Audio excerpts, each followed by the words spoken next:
keren banget ya dari teman-teman kelas A. Sekarang let's move to the fifth grade.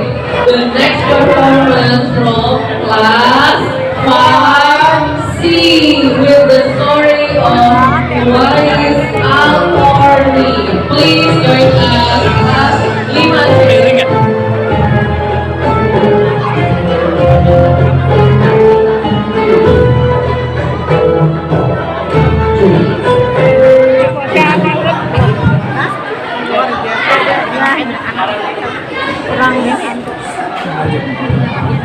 Jangan. Udah kan nomor satu. Nomor satu. Ntar bisa dijemput. Iya kan nomor satu. Sini apa nomor satu? Oh miring ya? Ente nere deh yang miring. Udah lah nggak apa-apa. Itu belum. Mulai gitu. Kalau nggak. Ini kelasnya Bu Ani. Yang kemarin latihan yang jajan dulu. Siapa?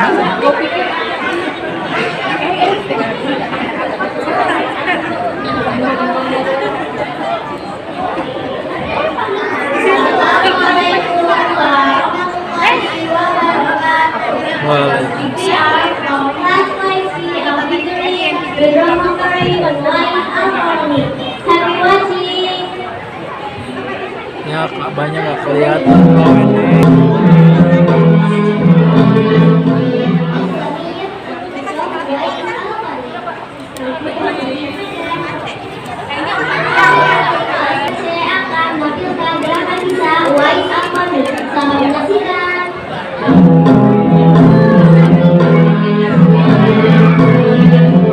Di suatu pagi di sebuah sekolah, murid-murid akan belajar sejarah Islam. Assalamualaikum murid-murid. Waalaikumsalam Ustazah. Hai Fahalun. Alhamdulillah. Nabi khair wa anti. Alhamdulillah, ana bi khair aidon. Hari ini Ustazah akan menceritakan kisah sahabat Nabi, yaitu Uwais Al-Qarni. Uwais, siapa tuh? Uwais Al-Qarni adalah pemuda yang hidup pada zaman Nabi di daerah Yaman. Ia pemuda miskin dan mempunyai penyakit kulit. Walaupun ia belum pernah bertemu Rasulullah, akan tetapi ia begitu terkenal di langit. Di langit? Di langit ada apa Ustazah?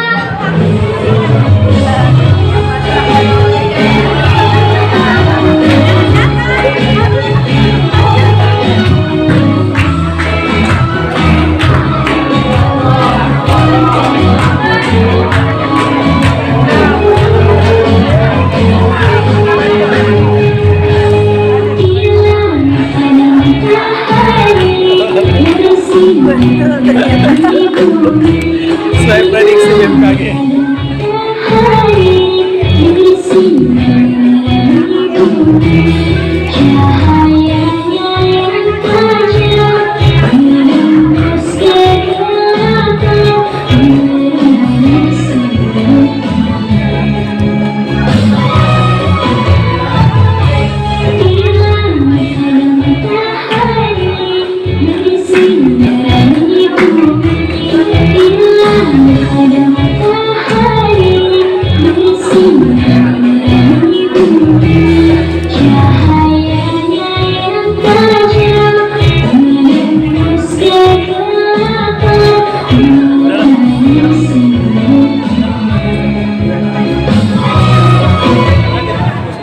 Sudah menyanyi dan menarinya. Ustazah lanjut ya ceritanya. Uwais mempunyai seorang ibu yang buta dan lumpuh. Ibunya ingin pergi ke Mekah untuk menunaikan ibadah haji. Akan tetapi Uwais pemuda miskin yang tidak mempunyai uang.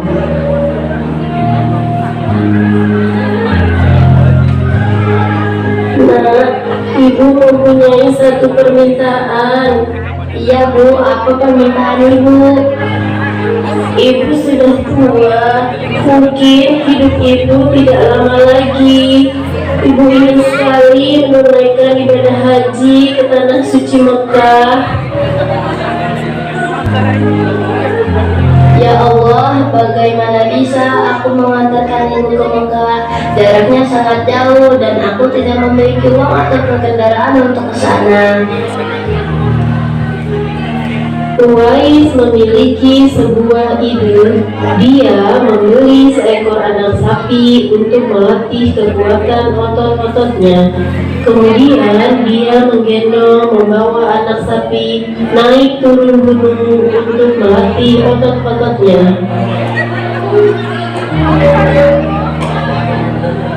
Semakin hari, anak sapi semakin besar dan otot-otot Uwais semakin kuat dan kencang. Namun, para tetangganya malah menertawakannya.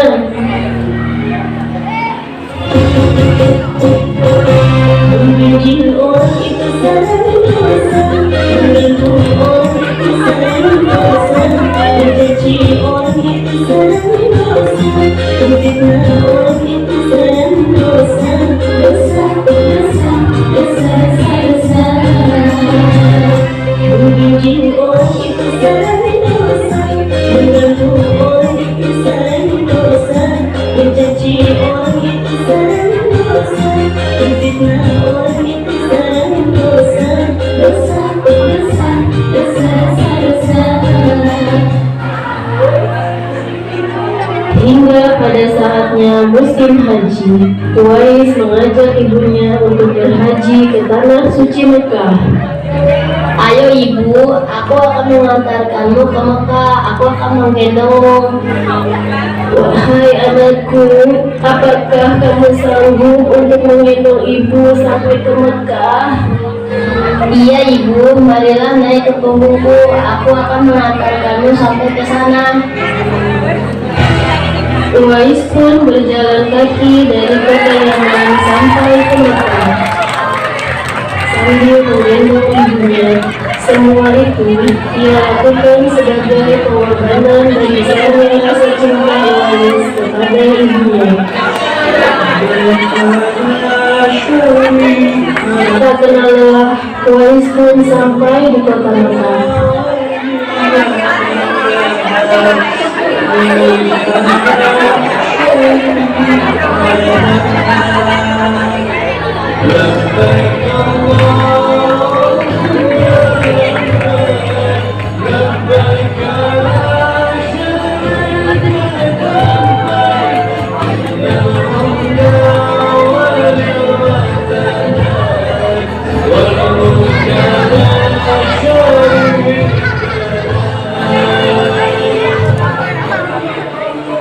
Ya Allah, ampunilah dosa ibuku, antarkanlah ia ke surgamu.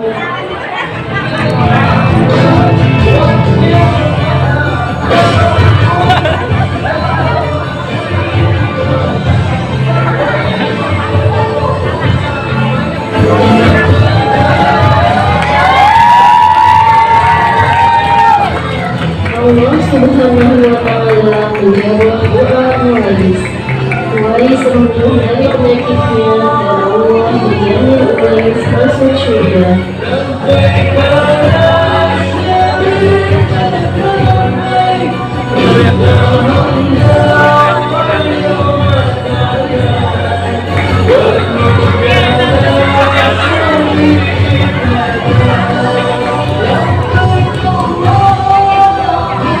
Kisah Uwais berbakti kepada ibunya tidak terkenal hanya di kalangan manusia saja, akan tetapi para malaikat di langit pun mengenalnya hingga akhirnya ia meninggal dunia.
Demikianlah cerita tentang Uwais Al-Qarni. Semoga kalian dapat memahaminya dan patuh kepada orang tua kalian ya. Iya, Ustazah.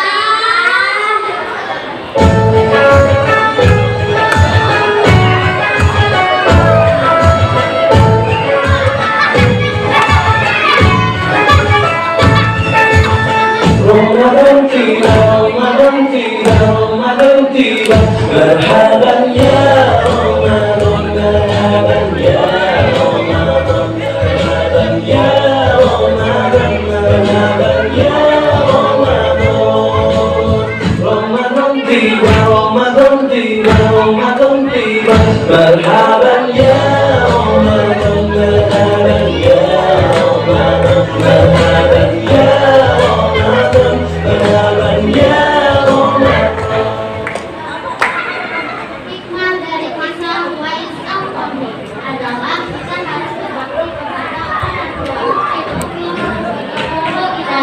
Wassalamualaikum warahmatullahi wabarakatuh. Waalaikumsalam warahmatullahi wabarakatuh. Foto dulu ya. Oke, silakan Mbak Widi. With the story, Walid bin Walid. Yeay, Jola. Taruh sini nggak? Kamu rekam. Pegang pegang Bu. Ya Bu. Oh, memang ini lagi Kak. Baik sekali. Bu Riman ini Kak. Samsung kali. Kisah Khalid bin Walid sang pedang Allah bermula dari kelalaian para muslimin dalam perang Uhud. Di tengah perang yang hampir dimenangkan muslimin, ujian datang menghampiri. Ya Khalid, bisa ambil kelalaian muslimin. Apa yang harus kita lakukan? Tenang, kita sedang membebaskan semua. Di saat para kafir mulai pesimis, pasukan pemanah muslimin malah tergiur pada harta perang yang ditinggalkan oleh kaum kafir. Mereka pun mengambil harta tersebut dan meninggalkan pos penjagaan mereka. Ayo serang mereka dari belakang. Mereka telah menang. Perang Uhud menjadi kekalahan yang menyakitkan bagi kaum muslimin. Khalid bin Walid yang saat itu masih berada di pihak Quraisy menunjukkan kepiawaiannya dalam strategi perang. Namun cahaya Islam mulai menyentuh hatinya.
Aku telah lama memerangi Muhammad, namun dia bukan seorang pendusta. Islam.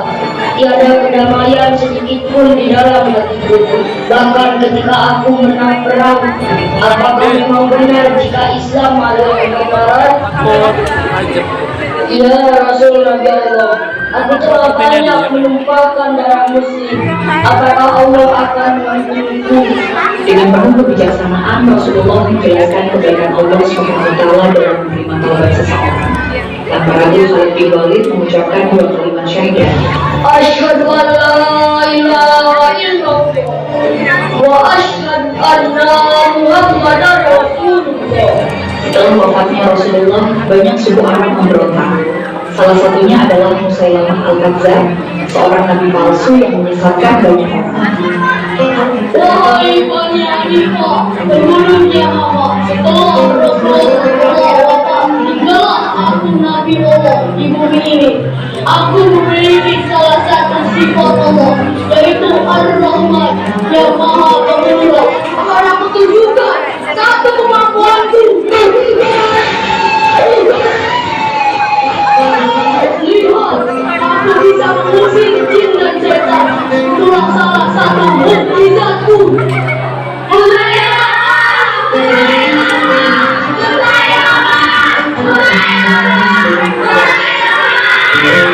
Musailamah menjadi nabi palsu yang berpengaruh di Jazirah. Bahkan pasukan perang Musailamah tidak sedikit.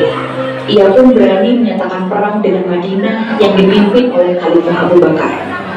Di tengah rencananya penyerangannya, Musailamah bertemu dengan Sajjah, nabi palsu dari Bani Taglib. Wahai saudara, kita adalah dua tokoh yang punya tujuan sama. Menikahlah denganku. Kita satukan dua kekuatan, maka akan memberikan kaummu kebebasan berzakat dan keringanan. Untuk tiada perlu sholat isya dan subuh.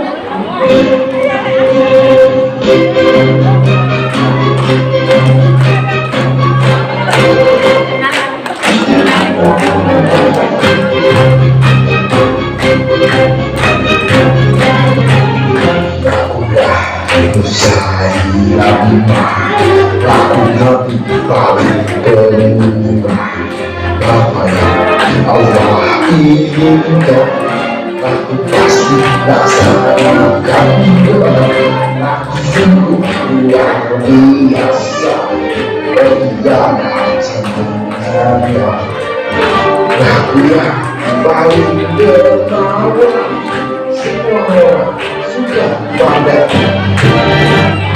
Coba menawan atau mendekat, bukan orang yang berhebat. Jangan coba-coba melawan atau membangkang. Hati-hati menerima akibatnya.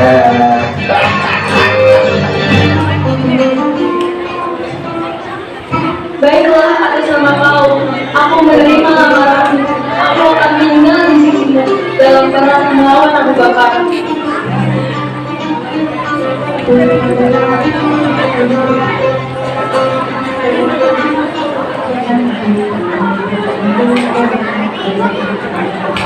Oh, Khalid, aku sebagai pemimpin perang dia lemah. Tuntaslah semua orang yang bertahan dalam kemurtadan dan buatlah tobat orang yang ragu. Pergilah ke orang yang lemah, kalahkan Musailamah. Khalifah, akan kutunaikan tugasmu. Demi Allah, ya Tuhan selain Allah dan Rasulullah, Nabi terakhir Allah, akan kurumuskan pedang pada setiap orang yang ingkar pada syahadat. Kurang kaumku, bagi Musailamah mengalahkan kalian. Kita tidak mendorong, Tuhan telah memilihku. Jangan gentar, Allah bersama kita. Rebut kembali masjid mereka dan hancurkan kebohongan Musailamah.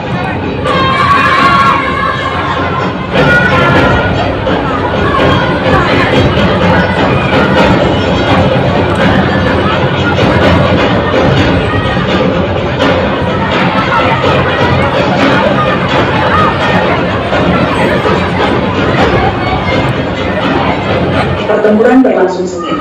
Seorang prajurit Muslim, Wahsy bin Harb, melempar tombaknya dan menewaskan Musailamah. Dengan terbunuhnya Musailamah, pasukan Murtadin hancur. Khalid kembali membawa kemenangan bagi Islam. Demi Allah, aku akan bertaubat. Aku mengakui Musailamah tersesat. Asyhadu an la ilaha illallah wa asyhadu anna Muhammadan Rasulullah.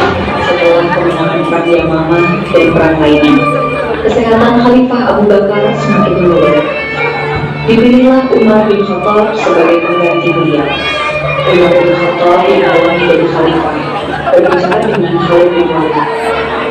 Wahai Malik, engkau adalah hamba Allah. Namun Malik sudah beritahu bahwa kebenaran berasal dari Allah, bukan dari dirimu. Jika ini perintahmu, wahai Amirul Mukminin, aku akan taat. Khalid menerima kebijakannya dengan lapang dada dan tetap berperang sebagai prajurit biasa. Hingga akhirnya Khalid kian menua dan lemah, ia hanya terbaring di ranjangnya dan menatap nasibnya. Aku telah mengikuti perang ini dan itu, sampai-sampai pada tubuhku tidak ada sedekat pun melainkan tempat bekas sayatan pedang, tusukan tombak, dan luka akibat terkena panah. Kini aku akan meninggal di atas tempat tidurku, sebagaimana matinya seekor unta. Maka dari itu, mata para pengecut tidak akan terpejam. Tidak, wahai Khalid, engkau telah melakukan yang terbaik. Allah lebih tahu dan berfirman. Aku hanya memiliki pedang dan kudaku, dan aku meninggalkan semuanya untuk Islam. Asyhadu an la ilaha illallah wa asyhadu anna Muhammadar Rasulullah. Demikianlah akhir kehidupan seorang panglima besar, Khalid bin Walid. Pedang Allah yang tidak pernah terkalahkan di medan perang. Namun kematiannya di atas ranjang membuktikan bahwa syahid tidak selalu tentang kematian di medan perang, tetapi tentang perjuangan yang ikhlas di jalan Allah. Bismillahirrahmanirrahim.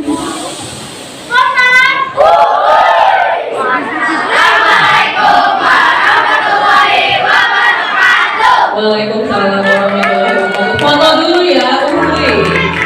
Sudah ketawa.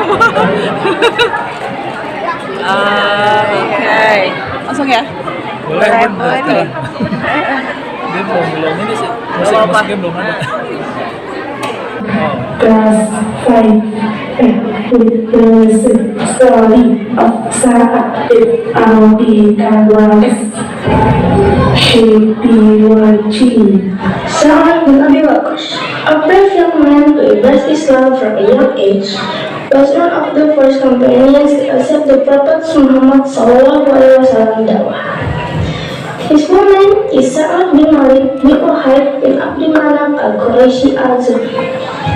He was born in Mecca in 595 AD and came from a respectable family of the Quraysh tribe.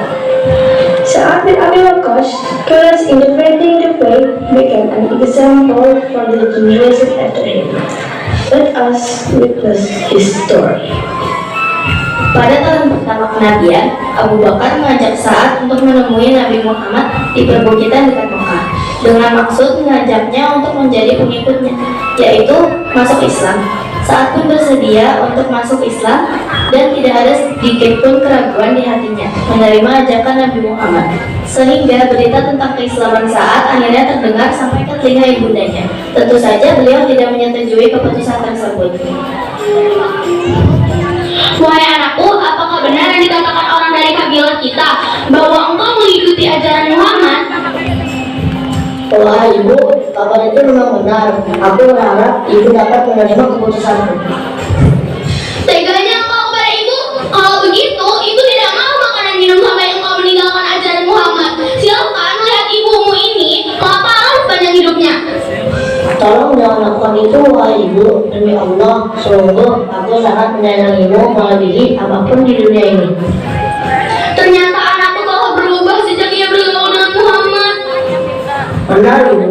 Aku telah menemukan kebenaran dalam ajaran beliau.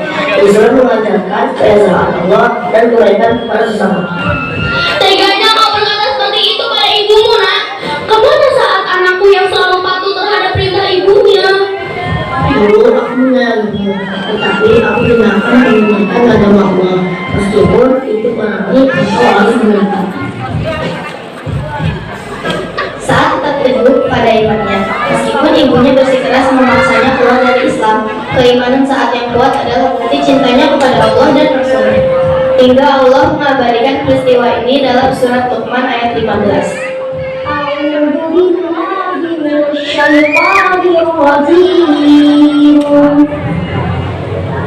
Bismillahirrahmanirrahim.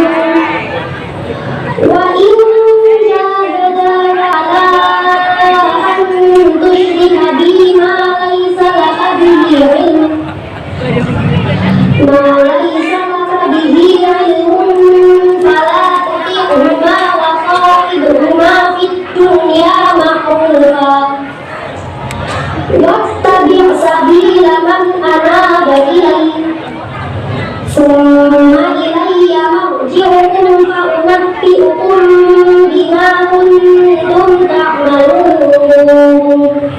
Dan jika keduanya memaksamu untuk menyekutukan aku dengan sesuatu yang engkau tidak mempunyai ilmu tentang itu, maka janganlah engkau menaati keduanya, dan pergaulilah keduanya di dunia dengan baik, dan ikutilah jalan orang yang kembali kepadaku. Kemudian hanya kepadaku tempat kembalimu, maka akan aku beritahukan kepadamu apa yang telah kamu kerjakan.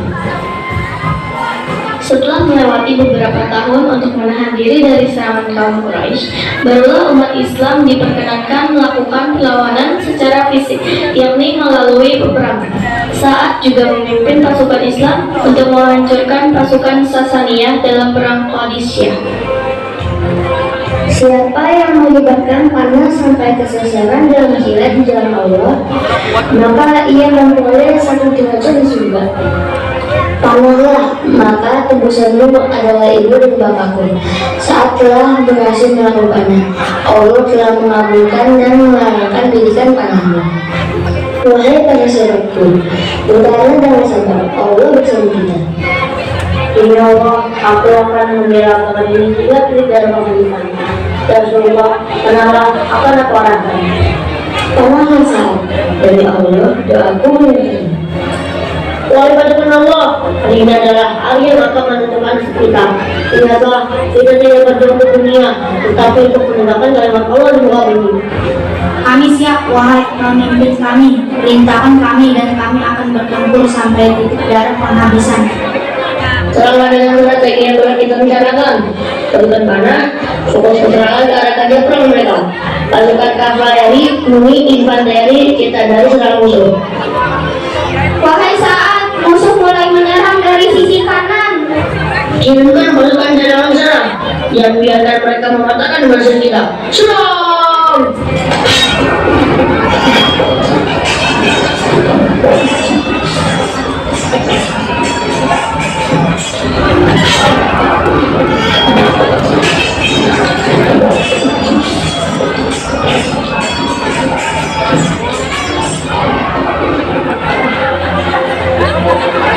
Segala puji bagi Allah, ingatlah kemenangan ini adalah ujian bagi kita. Janganlah pernah sombong dan tetaplah bertakwa kepada Allah Subhanahu wa Ta'ala.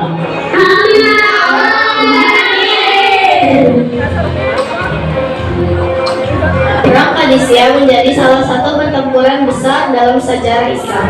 Di bawah kepemimpinan Sa'ad bin Abi Waqqas, pasukan Islam berhasil mengalahkan pasukan Persia yang jumlahnya jauh lebih besar.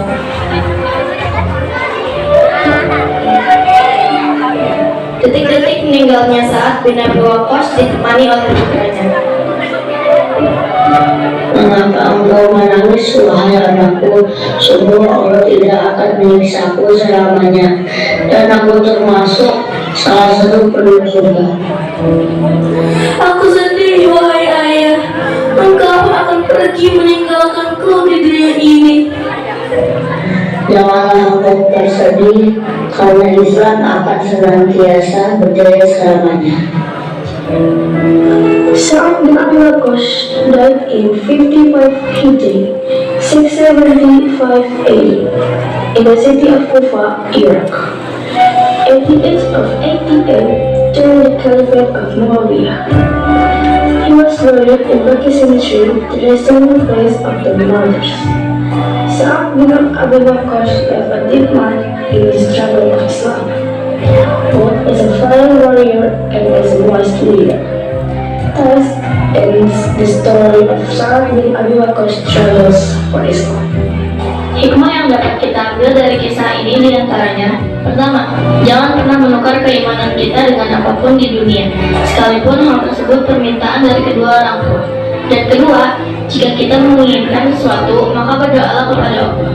Sesungguhnya Allah Subhanahu wa Ta'ala akan mengabulkan, dan dengan catatan kita telah memenuhi segala perintah dan menjauhi larangannya. Kisah Sa'ad pun mengajarkan kepada kita semua untuk senantiasa teguh pada kebenaran dan selalu menjadi diri sendiri. Wallahu a'lam bishawab.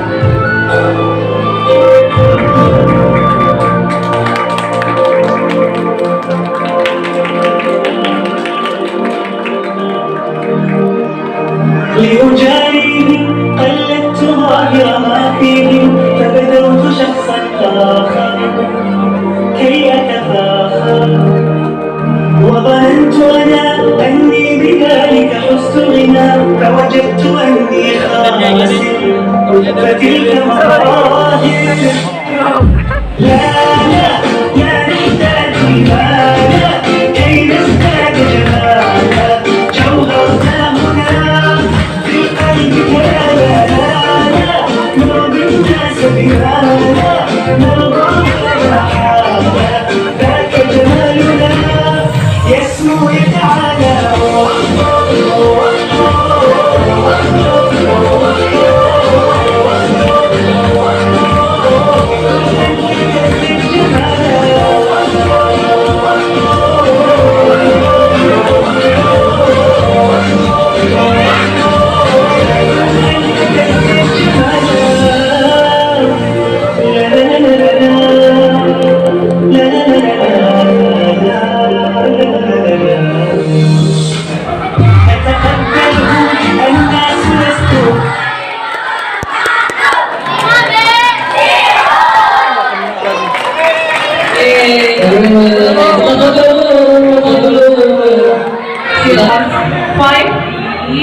with the story of Usman bin Affan. Please join us. Yay! Oke, kelas 5D. Ada mengabadikan.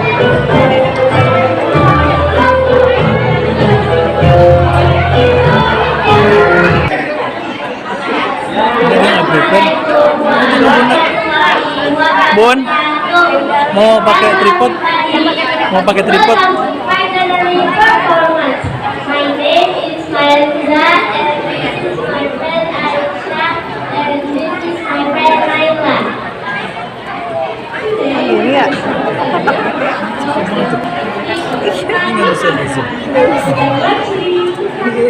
Makasih ya, Pak. Iya, Bu. Pagi cerah, matahari bersinar. Pagi-hari di kelas 5D, Miss Alea sedang memulai pembelajaran. Aku nantikan dirimu. Good morning everyone. Good morning Miss Alea. How are you today? Alhamdulillah, I'm fine, thank you. And you? Alhamdulillah, I'm good. Anak-anak, tidak terasa ya, sebentar lagi kita akan memasuki bulan Ramadan. Siapa yang bergembira dengan datangnya Ramadan? Saya. Alhamdulillah. Nah, ada yang tahu ibadah apa yang biasanya dilakukan di bulan Ramadan? Tarawih, Bu. Benar, Bu. Sedekah, Bu. Sedekah. Iya, benar. Nah, berkaitan ibadah sedekah, ada yang tahu sahabat Rasulullah yang sangat sering bersedekah? Abdullah bin Affan. Utsman bin Affan, Bu. Baik. Ada yang ingin tahu kisah tentang kedermawanan Utsman? Saya. semasa dakwah Rasulullah di Madinah. Jadi begini ceritanya.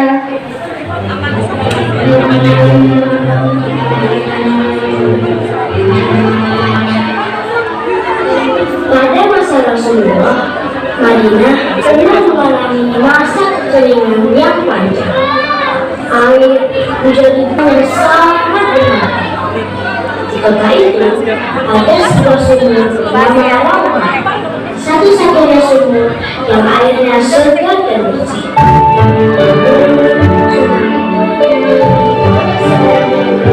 Kemudian air dengan harga.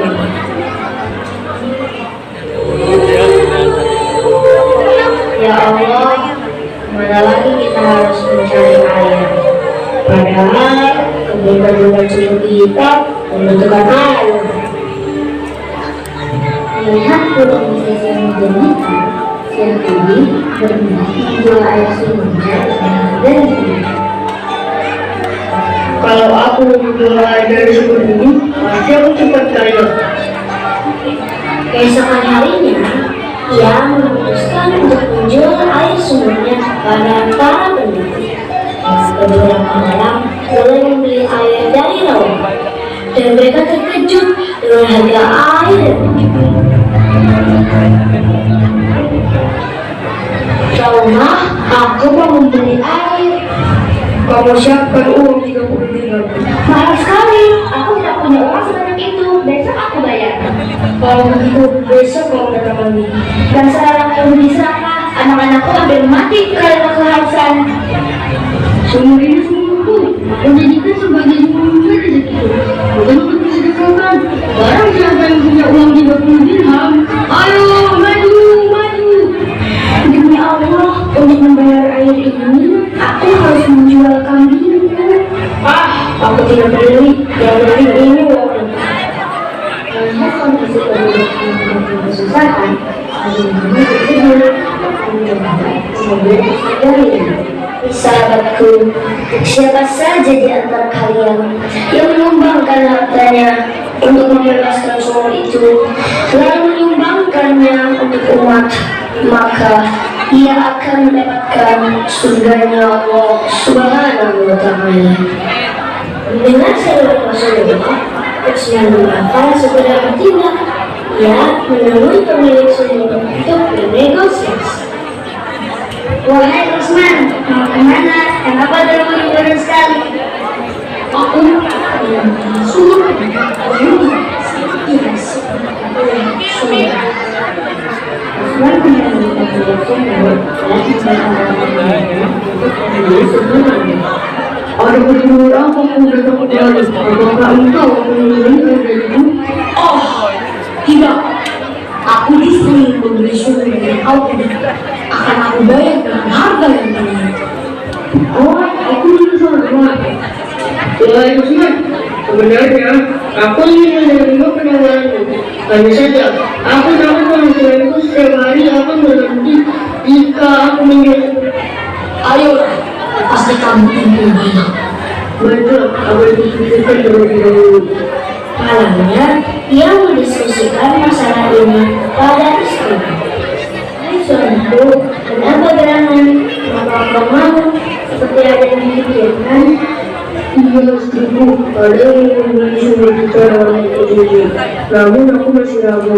Keesokan harinya, Utsman datang lagi ke rumah orang Yahudi itu dan orang Yahudi memutuskan untuk menolak tawaran Utsman atas saran istrinya.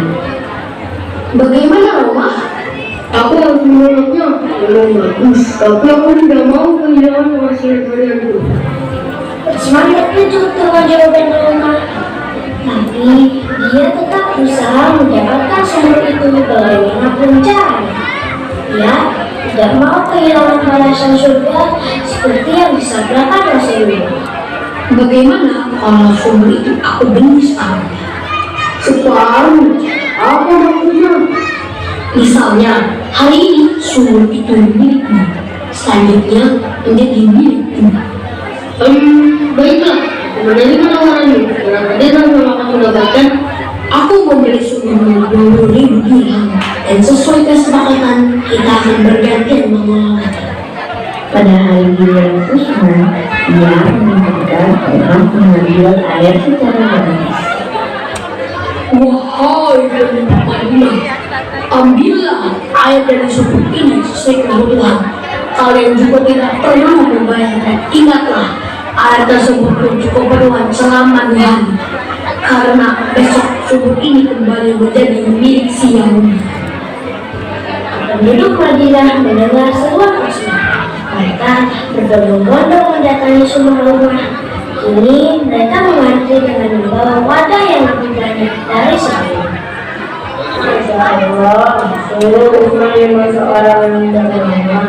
Alhamdulillah, sekarang kita punya air yang cukup untuk keperluan kita sehari-hari.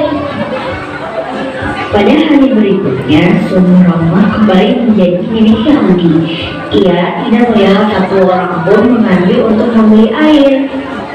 Waduh, sepi sekali. Jangan-jangan karena Usman kemari menyuruh mereka mengambil air secara gratis. Setiap kali giliran orang Yahudi, tidak satupun penduduk yang datang untuk membeli air.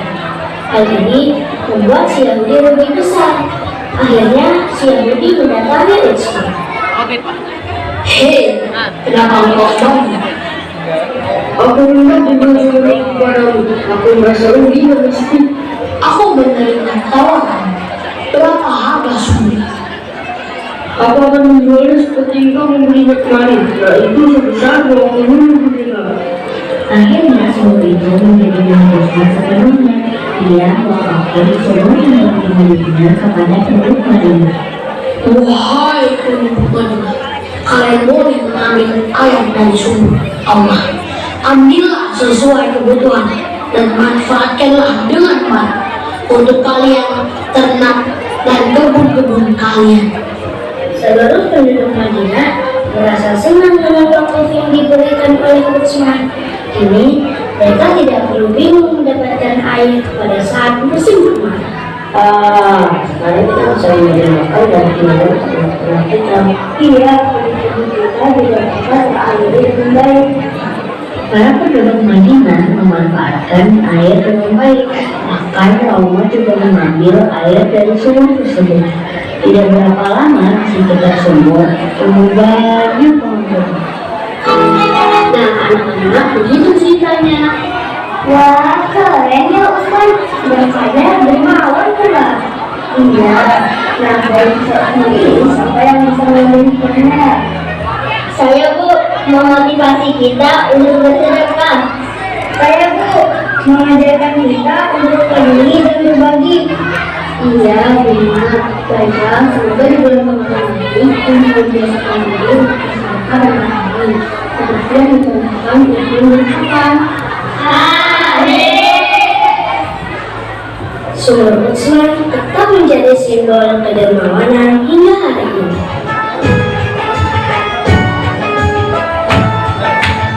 Ramadan tiba, Ramadan tiba, Ramadan tiba.